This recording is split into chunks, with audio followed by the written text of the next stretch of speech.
Assalamualaikum dan selamat petang. Kembali kita ke Facebook Live Best Hearing Aid Center. Saya Syahira, audiologis dari Best Hearing Aid Center Ipoh, dan bersama saya pada hari ini ialah Cik Wirda, audiologis dari Best Hearing Aid Center Penang, dan Cik Suhada, audiologis dari Best Hearing Aid Center Kuala Terengganu lah.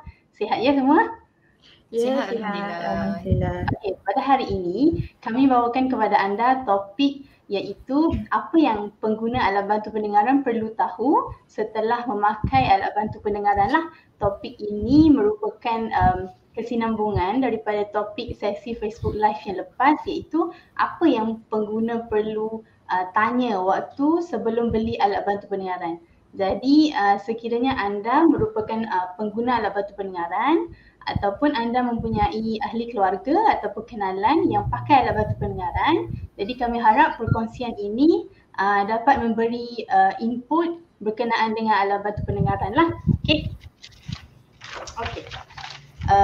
Seperti yang kita tahu, Cik Suhada dan Cik Wirda, individu yang mempunyai masalah pendengaran, kami akan galakkan untuk memakai alat bantu pendengaran lah, untuk membantu mereka mendengar dengan lebih baik dan berkomunikasi dengan lebih baik dalam kehidupan seharian.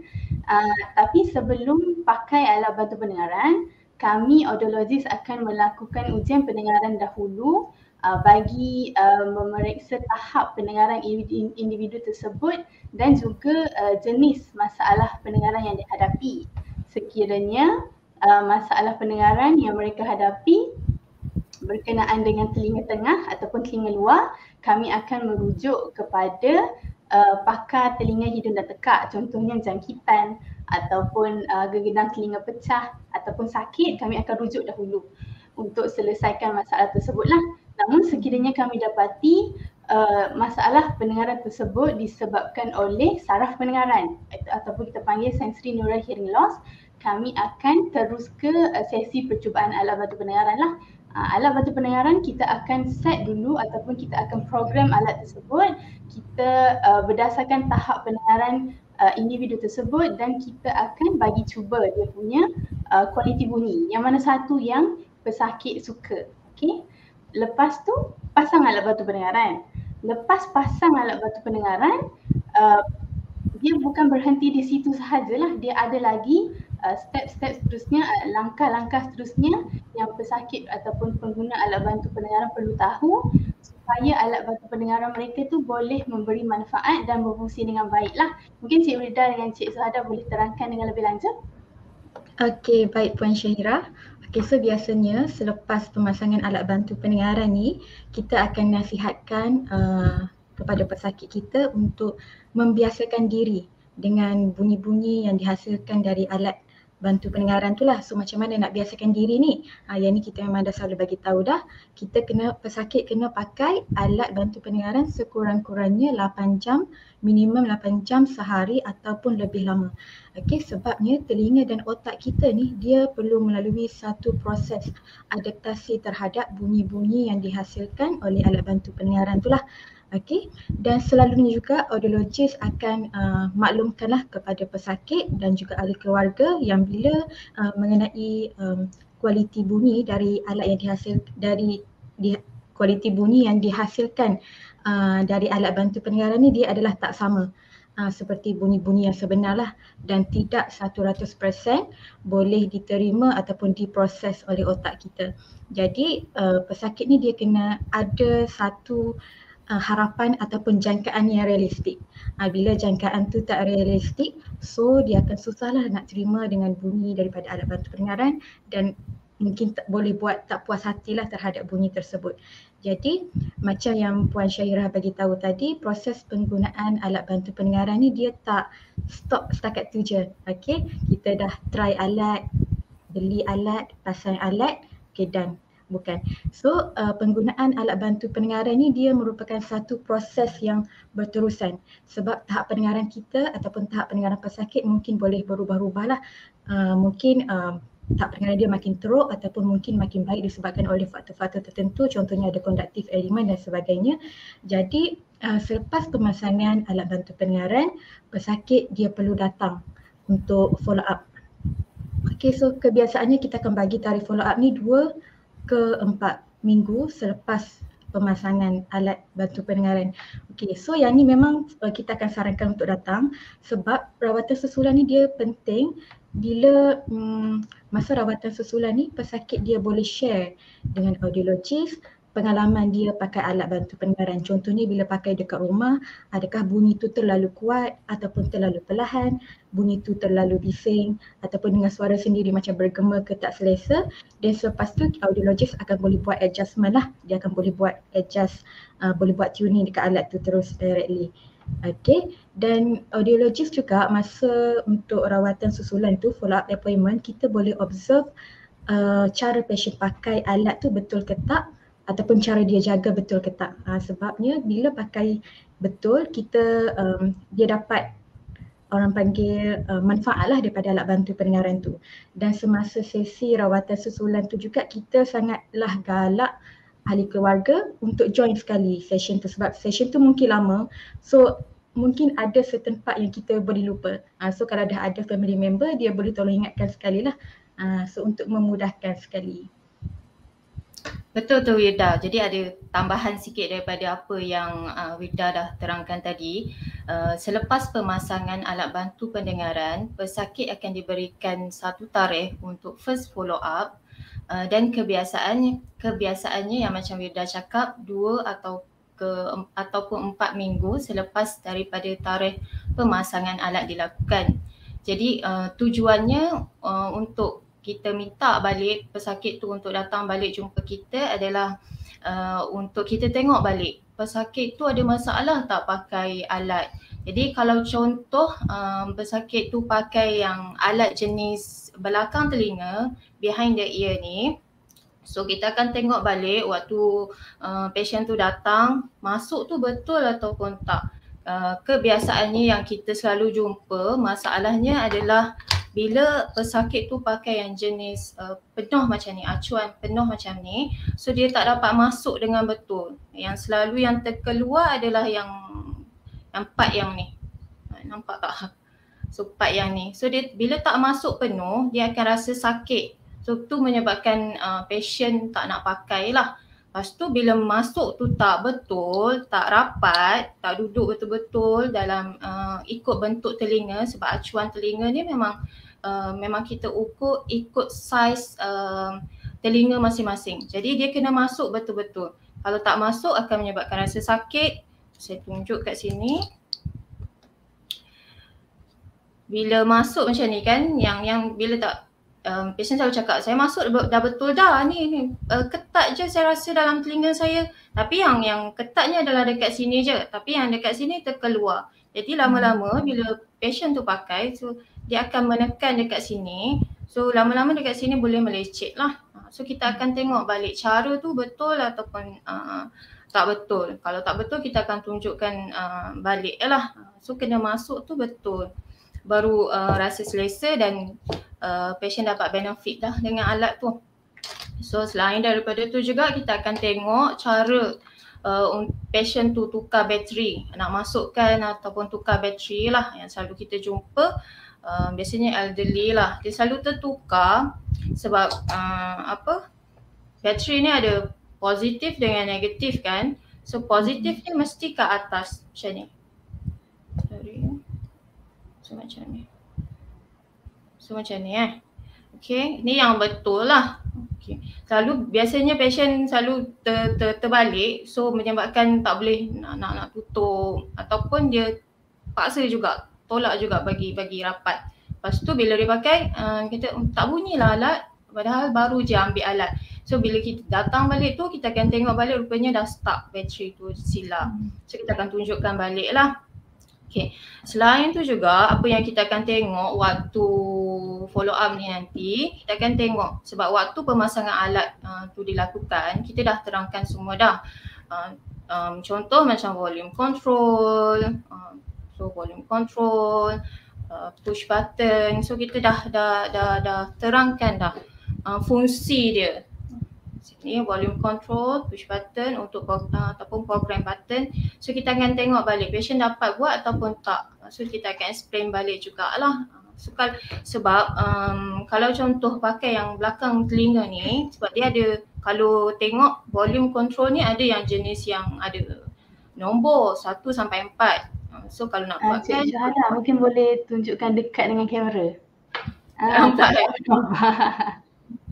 Okey, kalau yang macam ni kan dia ada nombor volume control ni. So 1 sampai 4. So kita akan terangkan lah fungsi dia. So kalau patient tak dapat guna ataupun bila dia cakap saya pusing-pusing pun tak ada naik bunyi pun. So kita akan tengok balik betul ataupun tak lah cara yang dia buat tu. So kalau yang macam ni ada yang jenis yang ada nombor, ada juga yang jenis yang button macam ni. So kalau yang bawah ni adalah untuk perlahankan bunyi, yang atas ni untuk kuatkan bunyi. So kiranya yang ni patient boleh guna atas kesesuaian lah. Contoh dia pergi tempat bising nak bagi perlahan sikit, so dia boleh adjust sendiri. So yang ni pula biasanya kalau first pakai ataupun patient pun tak ada experience lagi dengan alat, so program ni kita hanya bagi satu program lah. So kalau patient tertekan pun dia tak ada adjust ke program-program yang lain. In case patient datang tu ada masalah, saya dekat restoran, saya kurang jelas, saya bising sangat, so kita akan tambah second program. So bila dia tekan yang ni ada boleh adjust lah ke second program. Kalau hanya ada satu sahaja, so bila tertekan pun dia tak ada ubah-ubah apalah. So yang ni kita akan explain balik waktu sama ada first follow up tu nanti kita akan go through apa masalah, perlu atau tak perlu. So yang tu akan kita discuss balik dengan audiologist tu balik lah. Okay, atas kita akan bagi tu atas kita tengok patient jugalah, case by case kiranya. So selain tu juga apa yang kita tengok waktu follow up tu, kita tengok acuan tu lah yang macam saya tunjukkan tadi, masuk tu betul ke tak, yang jenis yang ada juga yang pakai yang jenis macam ni kan, custom made hearing aid, satu je masuk. So kalau yang macam ni acuan dengan yang belakang ni kan alat sangkut, so yang ni satu je. Kita akan tengok cara dia betul ke tak, cara dia nak cabut alat, semua tu sekali selain daripada tu, bila semua tu dah settle, yang part yang nak masuk, acuan semua tu, kita akan connect alat tu. Kiranya kita akan connect alat tu dengan software untuk tengok berapa jam patient pakai. Kebiasaannya kita akan tanya dululah, kiranya berapa jam satu hari pakai. Contoh kalau patient kata saya pakai 8 jam satu hari, so kita nak tahu betul ke tak patient pakai yang macam Rida cakap tadi, minimum kita nasihatkan untuk pakai 8 jam satu hari kan. So kita nak tahu betul ke tak patient pakai 8 jam sehari, kita akan connect alat tu dengan software untuk tengok lah. So dari situ kita akan tahu berapa jam patient pakai. Kalau patient cakap 8 jam tapi sebenarnya bila kita tengok tu 2 jam je ataupun sejam je, so kita akan consult balik patient. Kita akan bagi tahu balik untuk pakai minimum 8 jam sehari. Kenapa pentingnya untuk pakai kiranya semaksimum yang boleh, sebab kita yang macam Rida cakap tadi, kita mendengar ni bukan hanya telinga saja, tapi kita perlu kiranya akan hantar ke otak juga untuk proses bunyi tu, untuk kita cakap bunyi apa yang kita dengar. Contoh bunyi kucing, untuk semua tu. So dia bila masuk telinga, so dia akan hantar ke otak untuk proses balik, untuk kita untuk kita tahulah bunyi apa-apa yang kita dengar. So lepas kita dah connect tu, kita akan tengok jugalah apa complaint patient bila dah pakai dalam tempoh yang kita bagi tu, 2 minggu ke, sebulan ke. Contoh patient cakap saya punya alat ni bising sangat lah, suara saya bergema lah, ataupun bila saya dekat luar bunyi kereta, motor semua bising, saya kurang jelas. So kita akan adjust lah ataupun kita panggil fine tuning, bergantung kepada masalah yang patient hadapi lah.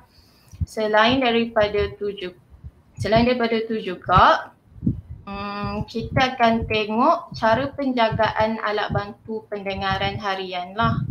Dia dapat kiranya buat dengan betul ataupun tak, sebab alat pendengaran ni dia ada cara penjagaan dia juga.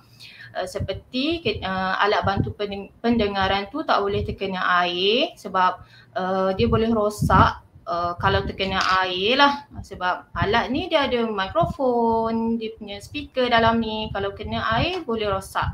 Lepas tu kena pastikan juga alat tu jangan bagi jatuh. Lepas tu bila pakai alat bantu pendengaran tu pastikan telinga kena kering lah. Lepas tu kalau tak nak pakai, contoh nak tidur tengah hari tu, nak mandi ke apa, so kena buka battery door. Kena buka macam ni. Kalau tutup macam ni dia on. Kiranya dia jalan walaupun tak pakai dekat telinga. So dia on lah macam ni. Okay, untuk jimat lagi bateri, so kena buka macam ni, time tak pakai. Okay, untuk siang hari lah. Kalau malam pula dia ada bekas pengering dia, kena letak dalam bekas pengering tu, fungsinya adalah untuk serap lembab dekat alat ni. Kan kita pakai satu hari, kita buat aktiviti, peluh apa semua, so malam kena simpan dalam bekas pengering, so dia akan serap lembab dekat alat ni untuk mengelakkan karat. Yang mana benda ni boleh membantu meningkatkan jangka hayat alat bantu pendengaran. Baik Cik Syuhada.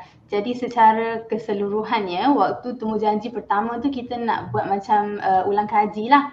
Apa yang kita dah terangkan waktu pemasangan dulu tu, pesakit tu faham tak? Ataupun ada salah faham ke, kita boleh jelaskan lagi lah, jelaskan lagi. Jadi waktu suka untuk saya tambah untuk pesakit yang dia gemar dengan gadget lah, sebab kebanyakan alat bantu pendengaran sekarang, mana-mana brand pun diorang dah keluarkan alat bantu pendengaran yang boleh connect dengan telefon pintar, sama ada iPhone ataupun Android. Jadi untuk mereka yang nak connect alat pendengaran mereka dengan telefon mereka, kita boleh ajar juga waktu temujanji yang pertama ni lah. Okay, mungkin temujanji waktu pemasangan hari tu banyak sangat kita ajar, mungkin kita boleh ajar waktu temujanji yang lepas pakai alat ni lah. Yang pertama ni kita boleh ajar cara connect alat dengan telefon, cara nak adjust alat pendengaran menggunakan application ataupun aplikasi alat pendengaran tersebut lah. Mana-mana brand, tengok brand mana alat pendengaran tu, dia ada aplikasi masing-masing lah. So dia boleh adjust contohnya macam program, macam volume ataupun apa-apalah program, biasanya program dan volume lah. Okay. Lepas tu sekiranya pesakit juga dia beli macam aksesori. Aksesori alat bantu pendengaran ni macam satu alat yang boleh digunakan dengan alat tersebut yang boleh membantu untuk bagi kejelasan orang bertutur tu dalam situasi yang mencabar. Contohnya macam multi microphone ataupun remote microphone yang menggunakan yang luar punya lah. Yang macam aksesori tambahan ataupun macam TV streamer. Itu kita panggil aksesori. Waktu temujanji pertama tu juga kita boleh ajar balik. Mungkin yang waktu pasang hari tu banyak sangat benda jadi tak dapat grab lah. Okay? Jadi kita boleh buat ulang kaji. Jadi selain daripada temujanji follow up yang pertama, kita juga nasihatkan para pengguna alat bantu pendengaran untuk datang servis alat bantu pendengaran mereka secara berkala. Jadi mungkin Cik Wilda boleh terangkan dengan lebih lanjut. Okey, baik Cik Syahira. Okey, so kebiasaannya kita akan sarankan pesakit untuk datang servis 3 bulan sekali. Okey, apa yang kita akan buat masa servis ni, kita akan cek keadaan alat bantu pendengaran tu macam mana, okey ke tak, ada kotor ke, nampak tak? Okey, so kita akan tengoklah sama ada bateri door dia ni longgar ke, tercabut ke. Kita akan tengok dia punya acuan telinga ada pecah ataupun ada kotor, dia punya pipe ni dah kecut ke, dah keras ke, kita akan tukar dan kita akan tengoklah keseluruhan alat bantu pendengaran ni macam mana. Okey, bila kita dah cek keadaan fizikal alat bantu pendengaran ni, kita akan cek pula dia punya bunyi. alat bantu pendengaran ni okey ke tak. Okey, sama adakah alat ni dia ada distortion, ada mic sound ke, ada internal noise, bunyi ni perlahan daripada yang biasa ke ataupun intermittent. Kita akan check lah. So kita dah finalize semua, kita dah tengok bunyi dia, kita akan service. Bila service kita akan check balik bunyi tu macam mana. Adakah tadi intermittent, on off, tiba-tiba sekarang dah lepas dah servis dah okey, kira okey lah. Tapi kalau selepas servis intermittent tu still lagi ada, kita akan hantar alat ni ke lab untuk dia orang check up dan juga repair lah. Okey, dan seterusnya kita akan so yang ni silica gel yang macam Cik Syuhada beritahu tadi. Yang ni kita akan include sekali bila pesakit dah pakai alat, kita akan bagi juga sebagai aksesori. So yang ni sebenarnya kita ada 2 jenis silica gel. Yang ni yang selalunya yang kami pakai dekat Best 38 Center, dan mungkin juga pesakit ada pakai yang macam ni, yang jenis kapsul punya. Okay, so yang ni dia reusable. Yang ni jenis yang pakai buang lah. Okay, so yang ni macam Cik Syuhada beritahu tadi, pesakit kena letak dalam ni every night untuk dia serap lembapan daripada alat tu kan. Dan dalam ni dia ada manik ataupun biji-biji silica gel. Saya tunjuk. Yang ni saya dah transfer dalam dia punya botol ni, dia macam biji macam ni kan. Okay, so dalam ni dia ada manik warna biru dan juga warna putih. Okay, so kalau warna biru dengan warna putih tu dia fungsi elok lagi lah. Tapi lama kelamaan bila kita dah simpan alat every night, dia akan tukar warna, dia akan jadi warna biru, warna putih dan juga pink. Okay, so bila jadi warna macam tu dia dah saturated dah. Dia dah tak boleh nak serap air daripada alat tu. Jadi masa servis tu kita akan reheat dia balik. Kita akan reheat benda ni, kita akan letak dalam oven dan dia akan tukar colour balik kepada warna biru dan juga warna putih. So masa tu dia dah boleh fungsi balik lah. Okay, tapi berbeza dengan yang macam ni, yang ni tak boleh nak reheat. Kita tak boleh nak panaskan. Bila dia ni, dia dah tukar colour warna putih, kita buang je, ganti yang baru. So yang ni pun kita akan ajar. Dan dehumidifier kita akan panaskan dah. Dan seterusnya kita akan check juga servis. Masa servis tu kita akan check dia punya acuan telinga. Kalau acuan telinga tu terlalu besar ataupun pesakit rasa tak selesa, sakit kan bila pakai, kita juga ada buat polish ataupun trim acuan telinga. Kalau macam acuan telinga masa dia datang tu dah pecah, kita akan buat acuan baru. Okey. Dan masa servis juga kalau pesakit dah kehabisan stok bekalan bateri, kita juga boleh bekalkan lah. Kita ada jual juga bekalan bateri dan juga apa-apa sahaja barangan keperluan alat bantu pendengaran. Okay. Dan untuk servis juga kita ada buat ujian pendengaran. Let's say kalau pesakit nak check pendengaran dia macam mana, adakah makin teruk, kita akan buat dan kita akan reprogram baliklah alat pendengaran tu mengikut tahap pendengaran yang terbaru macam tu. So yang itulah biasanya buat masa servis. Okey Wilda. Jadi pentingnya untuk datang servis alat bantu pendengaran secara berkala, terutamanya jika alat bantu pendengaran tu masih dalam tempoh waranti. Kebiasaannya tempoh waranti alat adalah 2 tahun ataupun 4 tahun untuk alat yang premium. Seperti yang Wida terangkan tadi, apabila pesakit tu datang untuk servis alat bantu pendengaran, ujian fungsi bunyi alat pendengaran tu akan dilakukan lah. Untuk kita tahu alat tu berfungsi dengan baik ataupun tidak, ataupun ada yang macam Wida cakap tadi bunyi intermittent ataupun alat tu memang langsung tak ada bunyi. So kita boleh tahulah.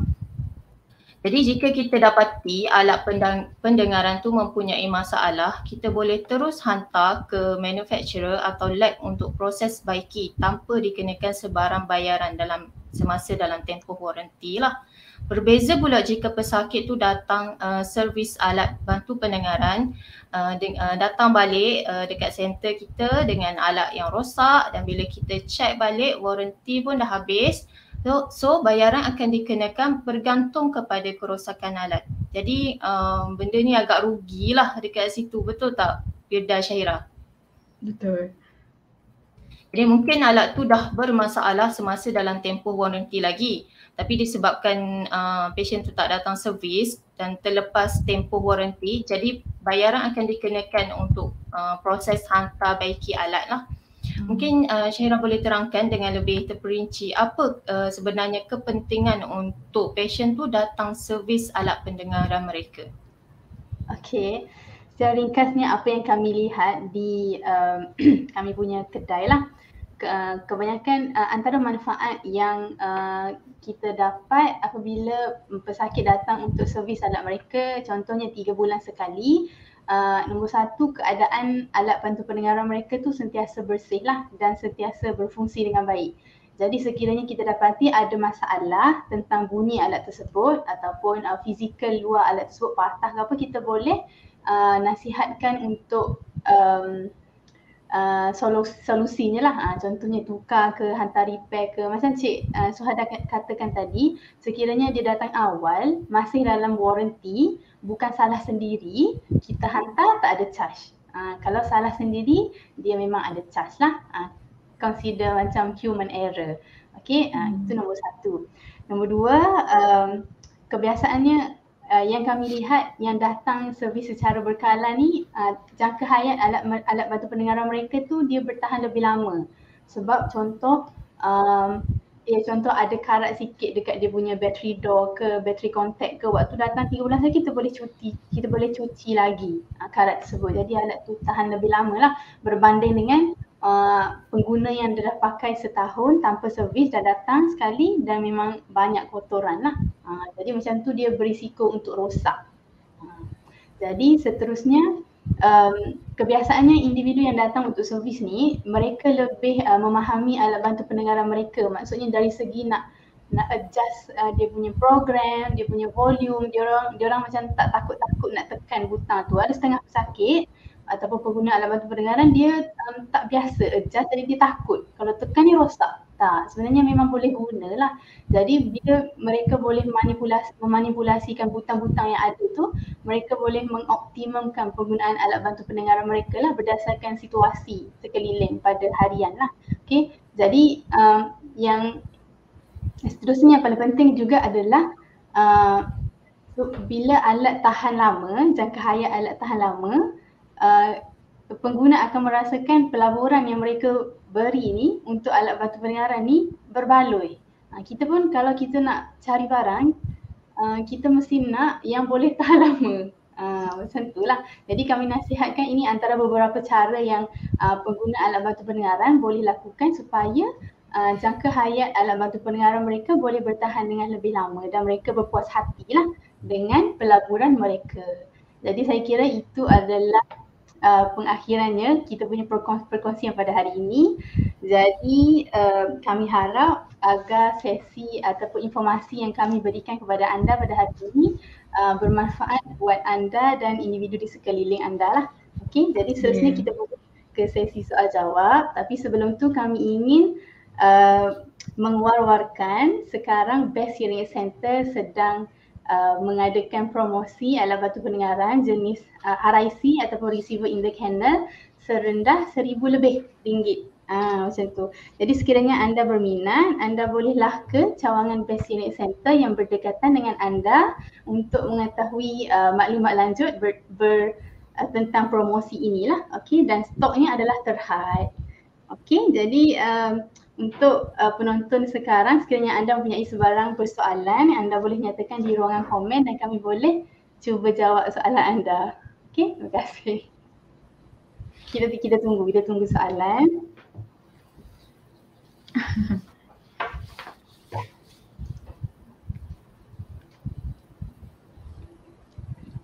Oh, ada soalan.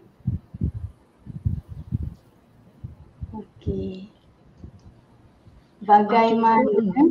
Ya, Cik Puan Syairah, silakan. Jika sudah setahun hingga 2 tahun tak pakai alat adakah masih perlu datang servis? Okey, kami ada jumpalah pesakit macam ni. Ya, boleh datang servis. Boleh cuba bawa alat bantu pendengaran anda ke cawangan yang terdekat lah, dan kami boleh cek adakah alat anda tu masih berfungsi atau tidak. Jadi kalau berfungsi, kami boleh ulang balik ujian pendengaran untuk tahu tahap pendengaran anda yang terkini. Kami boleh reprogram balik alat anda, okey, berdasarkan tahap pendengaran anda yang terkini lah. Tapi jika rosak, kami akan perlu hantar untuk perbaiki lah. Biasanya kalau 2 tahun, ngam-ngam 2 tahun lebih, biasanya waranti dah habis lah. Jadi kita boleh bincang dengan lebih lanjut cawangan yang berdekatan dengan anda lah. Macam tu. Betul. Thank you for the good sharing. Thank you. Thank you join session petang ni. Terima kasih untuk semua yang join. Kita tunggu lagi.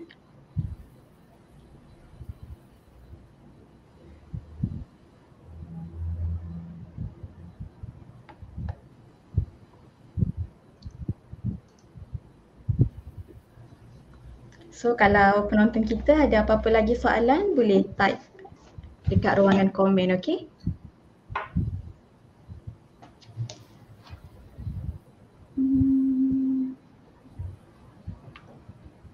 Ada soalan daripada Muhammad Amirul.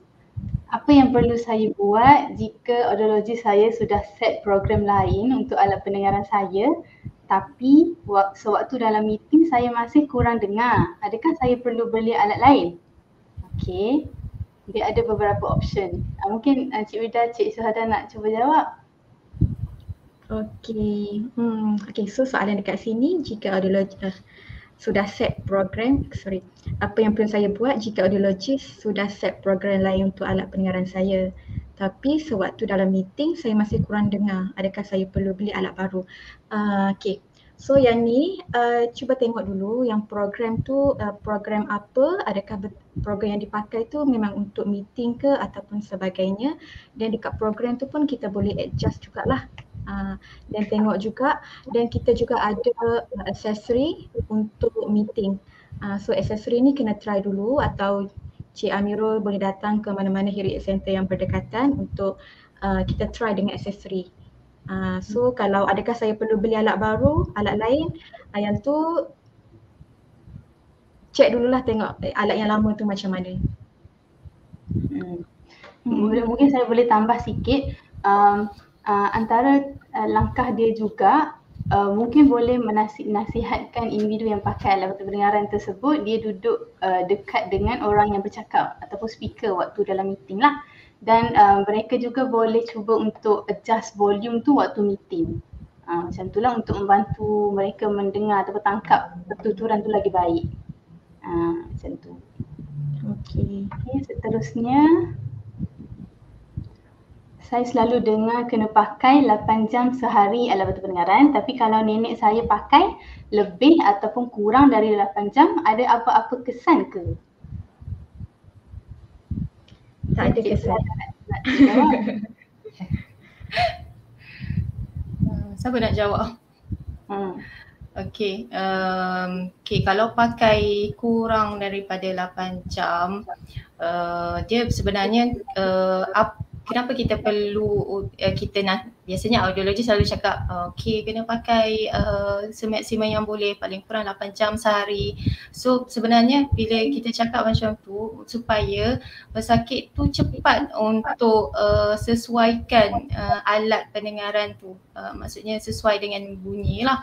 Sebab bila pakai memang selalu major complaint yang kita selalu dapat, alat saya bising lah, alat saya tak selesa, bunyi kuat sangat. Jadi kita kalau kira kita nak sebab komplain tu jadi sebab tak biasa dengan alat tu lagi. Jadi sebab tu kita nasihatkan untuk pakai semaksimum yang boleh supaya dapat benefit lebih. Jadi masalah pendengaran ni kan dia tak jadi dalam satu hari. Dia jadi dalam tempoh yang lama. 10 tahun tak dengar, kalau elderly ada yang 5 tahun, ada yang 3 tahun.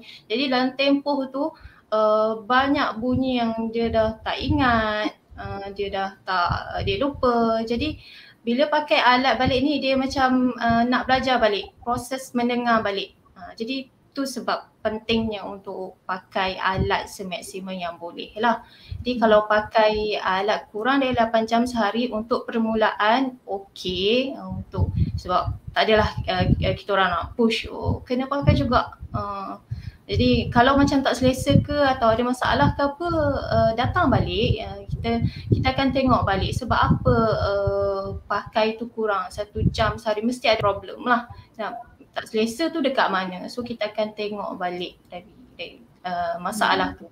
Sebab alat ni dia boleh fine tune yang macam kita beritahu tadi kan, alat tu boleh adjust. Jadi datang je balik dekat center, beritahu balik dekat mana yang tak selesa, dekat mana problem tu. So kita akan go through balik. Kalau perlu buat hearing test balik, kita akan buat hearing test balik, set balik alat tu. So kita akan cuba orang kata semaksimum yang boleh lah supaya dapat pakai dengan selesa, dengan comfort lah. Gitu. Lepas tu ada juga sesetengah pesakit yang bila dia pakai alat ni dia ingat pakai alat ni bila perlu sahaja. Bila ada majlis ataupun family member datang baru nak pakai alat. So yang tu bukan satu teknik yang betul lah. Okey, kalau contoh anda kata dekat rumah tak ada anak ataupun anak keluar pergi kerja kan, kita duduk seorang, disarankan untuk pakai juga, jangan buka alat. So that's why kita suruh pakai sekurang-kurangnya 8 jam satu hari lah untuk kita biasakan dengan bunyi daripada alat bantu pendengaran tu. Kalau pakai lebih dari 8 jam pun boleh juga, lagi bagus lah. Lagi Tapi bagus, kami tak galakkan pakai 24 jam kerana alat tu boleh kita nasihatkan untuk bagi rehat lah.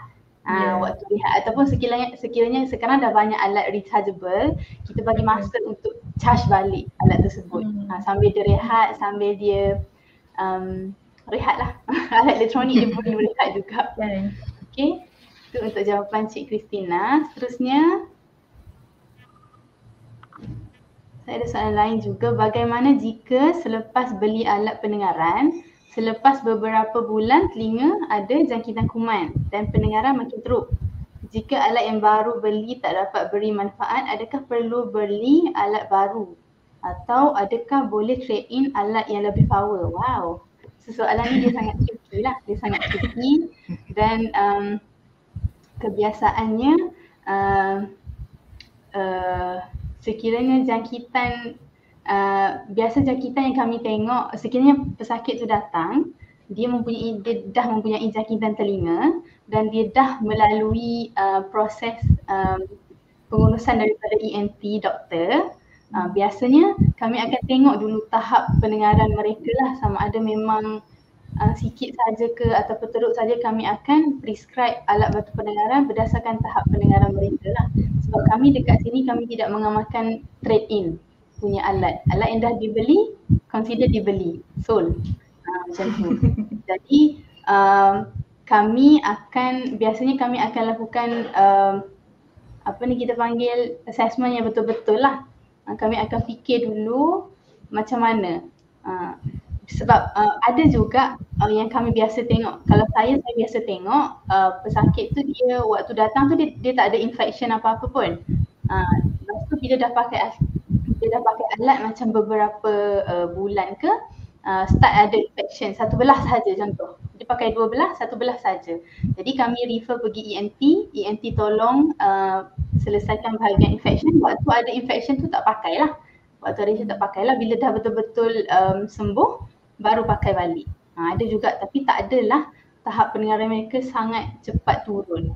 Mungkin sangat cepat turun tu ada faktor-faktor lain juga. Faktor-faktor kesihatan lain. Jadi faktor-faktor kesihatan lain ni kami akan tengok juga waktu nak prescribe alat tu. Macam tu lah. Okay, so seterusnya soalan daripada Akila E. Rahman.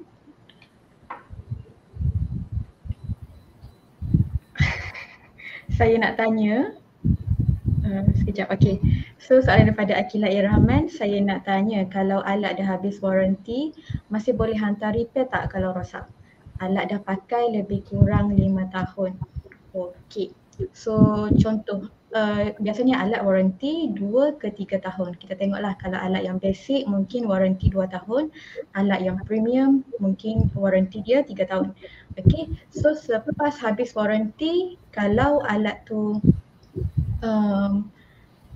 rosak, kita boleh repair, kita akan proceed untuk repair lah.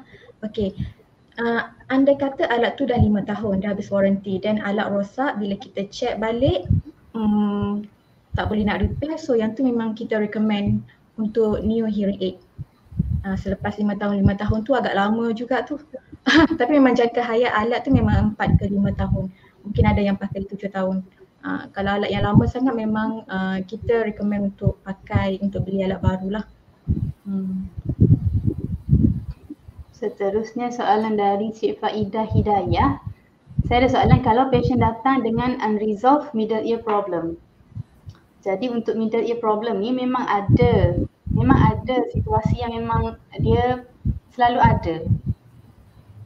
Okey, biasanya kami akan refer kepada doktor pakar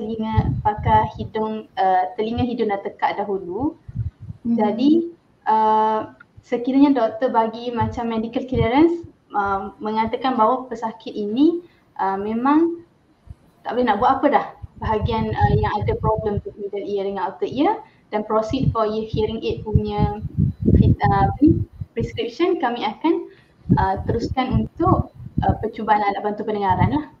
Dia macam tu, sebab memang banyak pesakit yang mempunyai masalah telinga tengah yang memakai alat bantu pendengaran.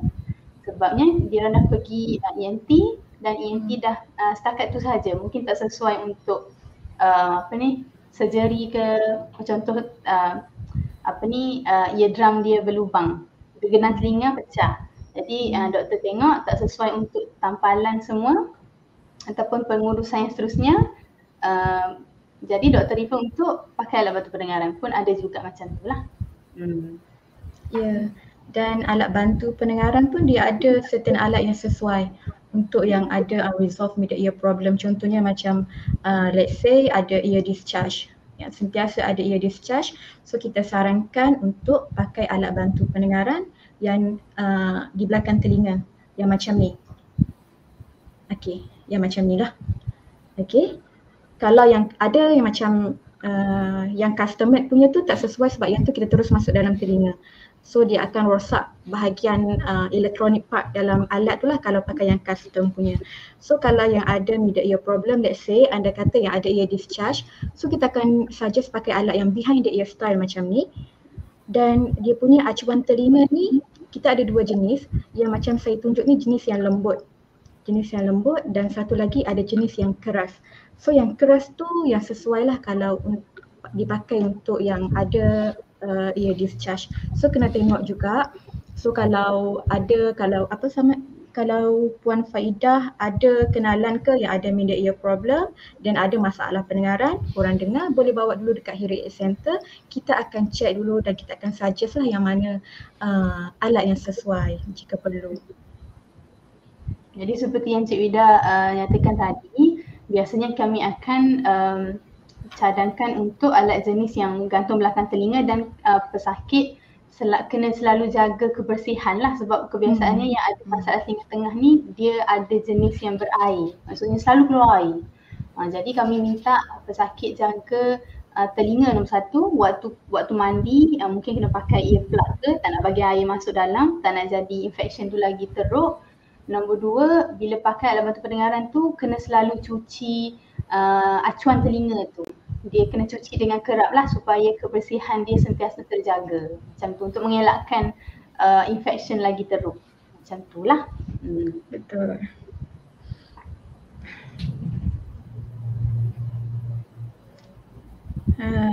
Thank you Mr. Eng. Thank you Mr. Eng. Terbaik berkirim.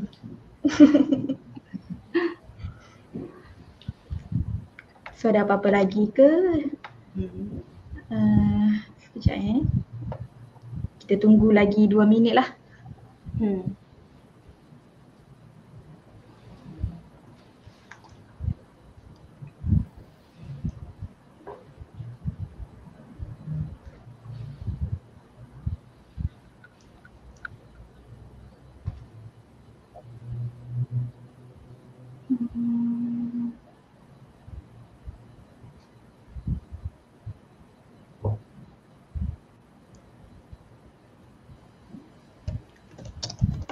Jadi sekali lagi, sekiranya anda berminat dengan promosi yang Best Caring tawarkan sekarang, modal receiver in the canal sahaja, anda boleh ke Best Caring Center cawangan yang terdekat dengan anda.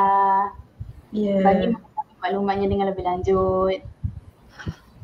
Okay, ada satu yang lagi dah lama duk usah hearing aid yang jenis RIC punya, better pergi Datang sekarang pun tak apa.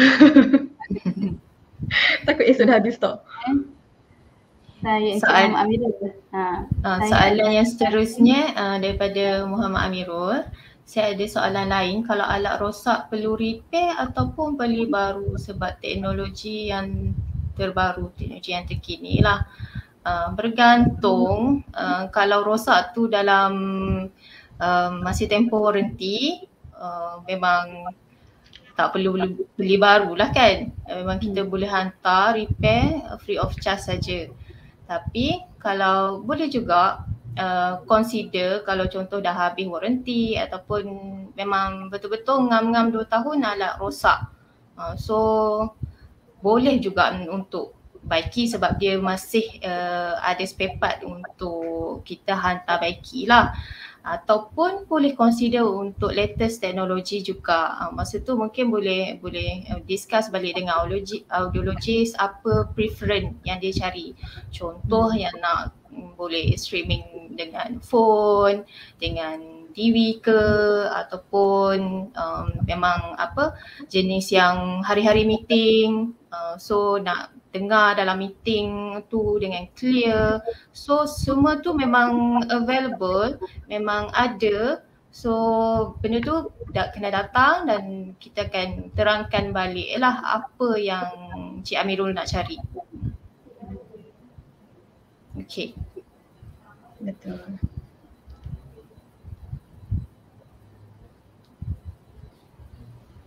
Ada lagi tak soalan?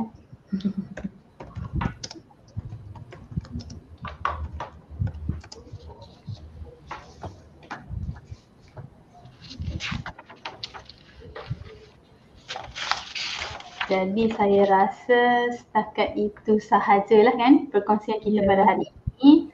Jadi kami sangat berharap apa yang kami kongsi ini memberi manfaat buat anda dan individu sekeliling anda. Okey, sehingga berjumpa lagi. Terima kasih.